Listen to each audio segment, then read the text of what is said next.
Good morning, everyone. We are going to get started with the program today, and we're going to be talking about one of my favorite things, and that is one of my favorite supplements anyway, that is quercetin. So let me share my screen. And the first thing that we have to do is this homework, which is the Insider Power Hour information. Today is August 18th. And we'll go through, welcome everybody, what the group visits are about, that this is an additional opportunity for you to connect with me and my team or any experts on a weekly basis, add information to help you on your health journey. And then the format is generally first 30 minutes of the Insider Power Hour is education and recorded, so you can watch it later. It is in the Solutions Learning Library, and if you don't have access to that, please send me a text message so I can get you access to it. Format is generally a lecture style on various subjects. We may do lab review and a Q&A. We also can do a lecture series based on a particular topic. The closed group discussion is the remaining 30 minutes, and it is not recorded. It is a guided discussion, which participation is optional, but however, it's very insightful. It's your chance to connect with like-minded people and create a community for yourself. The rules are to be curious and open-minded. Everyone is at a different stage in their journey. We are students and we are learning. No one has all the answers, including me. Emotions are welcomed and embraced. Sometimes we touch on very emotional subjects, and oftentimes food is one of them. Please don't think of terms in black and white, but in shades of gray. So one last thing, when you're in the room, everything that you say will be heard by everyone else. The group visit may involve others disclosing their private medical information. Please respect the privacy of all who participate and keep their information confidential. Please remain attentive and curious while others are speaking. Respect others' journey, uphold diversity, and practice non-judgment. Show encouragement. Change happens on a different timeline for everyone, and please be open to learning new things. So the topic for today is an apple a day keeps the doctor away. And that little saying, I love history, that little saying is actually very true. When we go and we look at an apple and say, what are the health benefits of apples, right? Well, obviously it's a fruit. And whenever we have a phytonutrient or fruit and vegetable rich diet, we are improving our, reducing our inflammation, improving our microbiome, supporting the immune system, all of those things. So this is a very true statement. An apple a day does keep the doctor away. And we're going to delve into one of the components of the apple source for quercetin. It's a food source for quercetin, and we'll talk about exactly what that is. So quercetin is a flavonoid, and it's in a particular number of foods. Let me get to that screen that I want. I love going to different websites and get other information from other people, but this was just a great graphic that I wanted to kind of share with you. I'm not really creative when it comes to graphics, but I have a virtual assistant that will probably do something very similar for me. So the abundant food sources of quercetin, and I actually started looking at different foods and really how much quercetin was involved. So quercetin really is about supporting the immune system, reducing inflammation, and partnering with other immune support elements like zinc and vitamin C. All of those things together do some very integral things for our immune system. Onions are very, very rich in quercetin and biotin. We know that we need biotin. And if you look at your supplement list, ingredient list, you'll see that there's biotin in a lot of things because biotin helps with the bioavailability and actually converting that particular element, making it bioavailable so we can actually use it. Kale, I'm not a fan of kale. It's pretty bitter, but a lot of people do use it in their smoothies. Good thing. There are other things that we can eat, like cherry tomatoes. I have a cherry tomato plant in my garden, and it is bursting with cherry tomatoes. Love them. They're sweet. I eat them just like a little snack. So I use a lot of tomatoes. And if you're like me, back in the day, I used to have a tomato and mayonnaise sandwich. Now it would be on gluten-free bread. And of course, broccoli. Broccoli is one of those foods that's incredibly beneficial for a lot of reasons, but it is abundant in quercetin, vitamin K, and C. It also helps with detoxification, which is really important as well. Sulfur containing, but for this purpose, we're just looking at quercetin. And then apples have huge volumes of quercetin in it. And so that old adage does ring true. So the other thing that I wanted to talk about when we talk about food sources is understanding a couple of other things. So what is the dosage that we need for quercetin? Let me pull this up and we'll do a little worksheet here.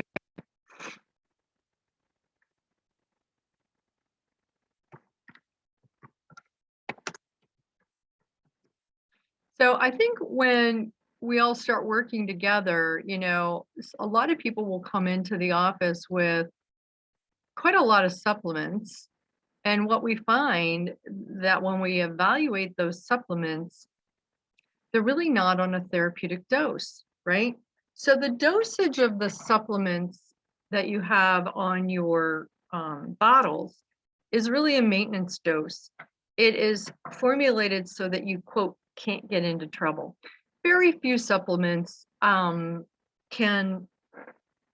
cause trouble. However, they can, if not in the right dose, not give you the therapeutic benefit that you're looking for and or side effects that you weren't anticipating if you were overdosing yourself. So the therapeutic quercetin dose, is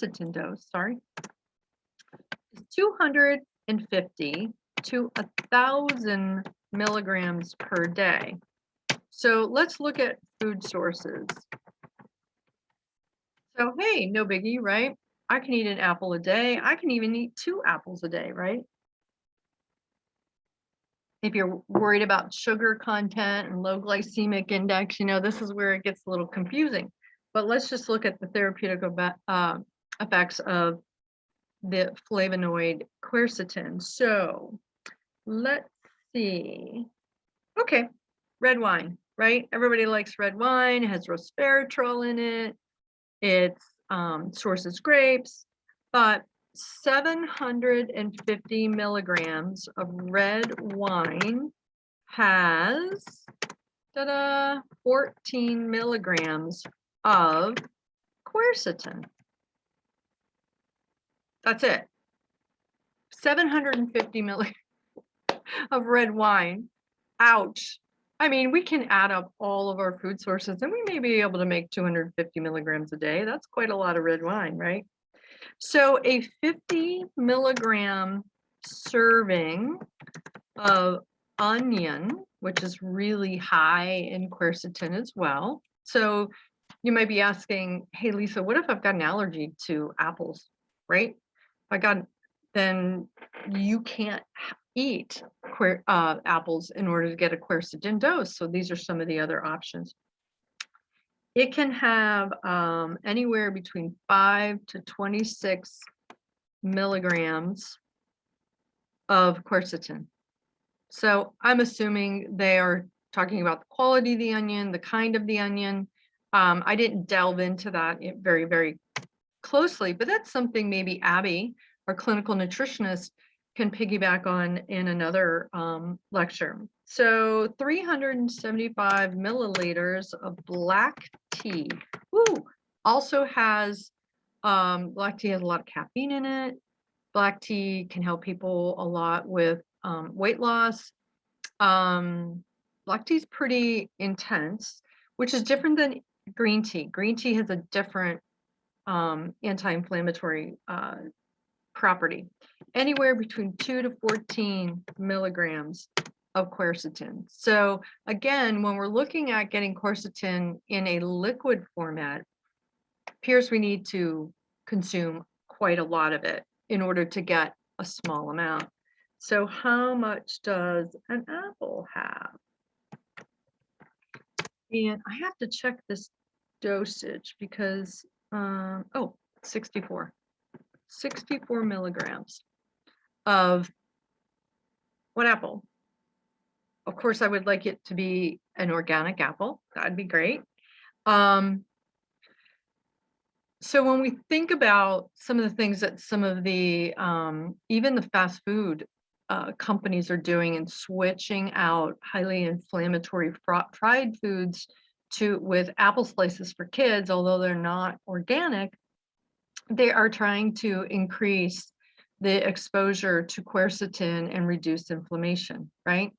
So these are just some of the food sources. I'm sure we could make, if we dug deeper, we can find more and more food sources. But if we're looking at what we're trying to achieve in a therapeutic dose, and I believe that the recommendations now in this climate of supporting our immune system, that we would want at least 250 milligrams or more per day for quercetin. So if you had a quercetin supplement of 250 milligrams and you took that twice a day, you'd be good. So anything over and above that you would be eating as far as your food would get you up to that 1,000 milligrams per day, probably pretty easily. And the recommendations, I'm just going to pull up the recommendations from my, where'd it go? There it is, natural database. So I have access through my functional medicine prescription, functional medicine's subscription, not prescription, to the IFM. I get access to this natural medicine database. So let me just pull this up for you. Sorry, it's like flip cards today. So this is where I got this particular, oh, I'm sorry, it's 6.4 milligrams. Let me fix that. Ooh, I didn't have my glasses on. 6.4 milligrams. So onions seem to, and black tea seem to give us the most access to quercetin. Oh, I'm glad I checked that. So one of the things that we have to remember that there's really not a whole lot of clinical data. Clinical data and looking at supplements are, and any kind of clinical studies are usually done by pharmaceutical industries.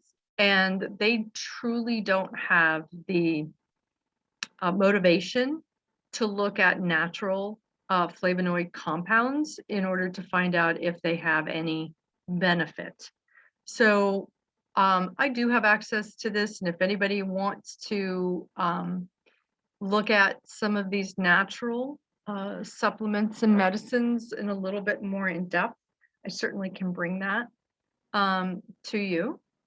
And I know that was kind of quick and fast as far as what we're talking about, but I think what we'll talk about in the closed group is, what are some of the challenges? Think about this for a second.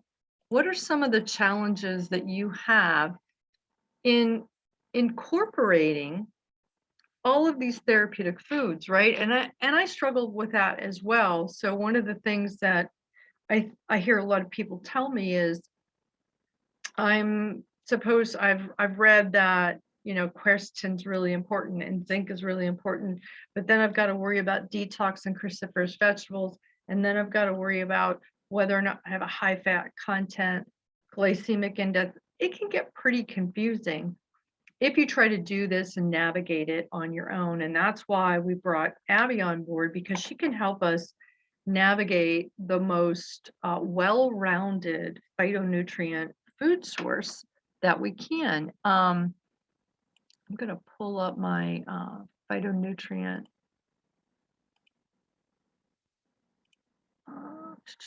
Sorry about that. Where'd it go? Here we go. All right. Go into my toolkit real quick. And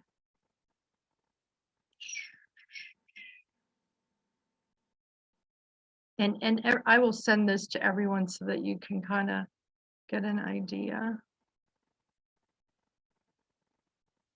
Let's get down here.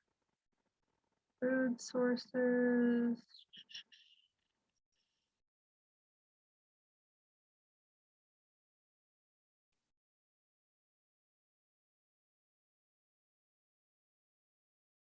Sorry, my internet is, because I guess it's because of this rain, is not cooperating this morning. All right, well, so, and then there's a colorful graphic too that I want to pull up so that you can take a look at everything that's involved with phytonutrients.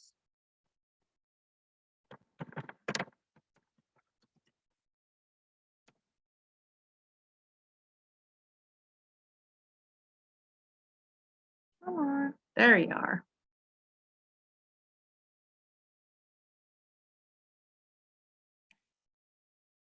Oh, sorry about that.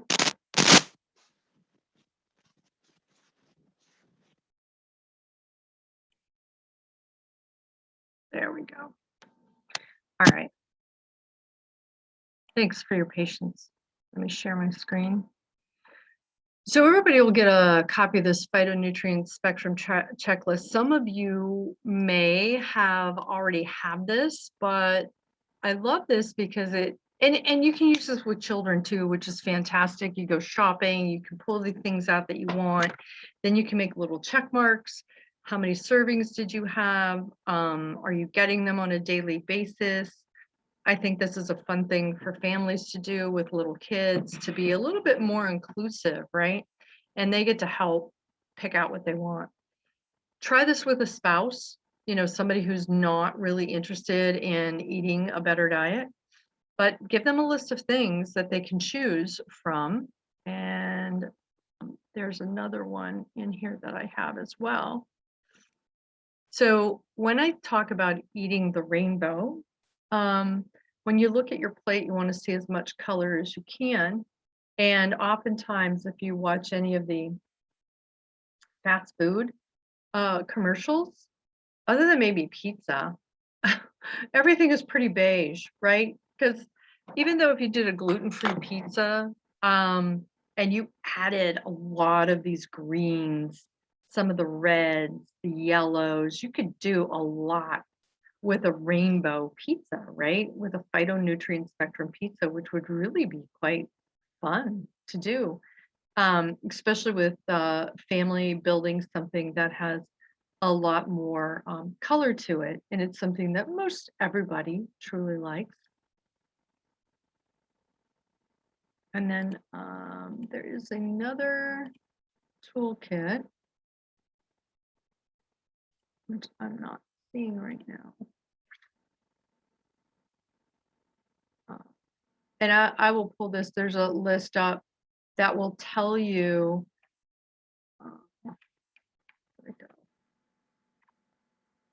the actual properties of each food group.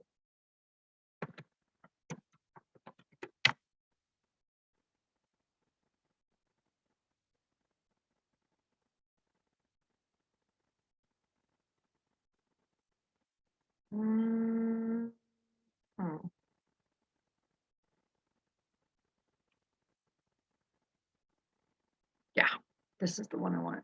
So everybody will get a copy of this too. So these are the actual phytonutrient spectrum foods and their benefits.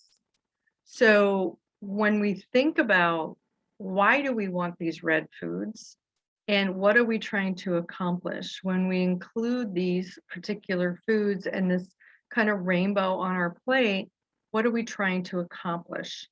Now, again, if you go back to the dosage that we had of the quercetin at 250 milligrams, that's quite a lot of food if you add up everything that you might want to be eating. But one of the things that clinical nutritionists do, and they do very well, is they find the benefits of the foods, incorporate it into what you like and what your preferences are in an easy to understand format. So you're not always having to like super think about what it is that you want. I like to print these things and put them on my fridge because when I go grocery shopping, I can take it with me and go, okay, I need these greens, I need these yellows. And my family has said, or circled, hey, I'll eat green beans all day long, but don't give me peas, right? So we go through all of those things as well. So I am going to stop our recording now. So you'll get a copy of this phytonutrient spectrum food. The other one, which is the phytonutrient spectrum checklist, which I think is really important as far as when we're trying to support our immune system and we're trying to decrease inflammation, because we know inflammation is a huge driver for about everything that ails us. And we want to make sure that we have that list. I'll also send you the list of the 5 foods that are top in quercetin and the amount of servings that you should have per day.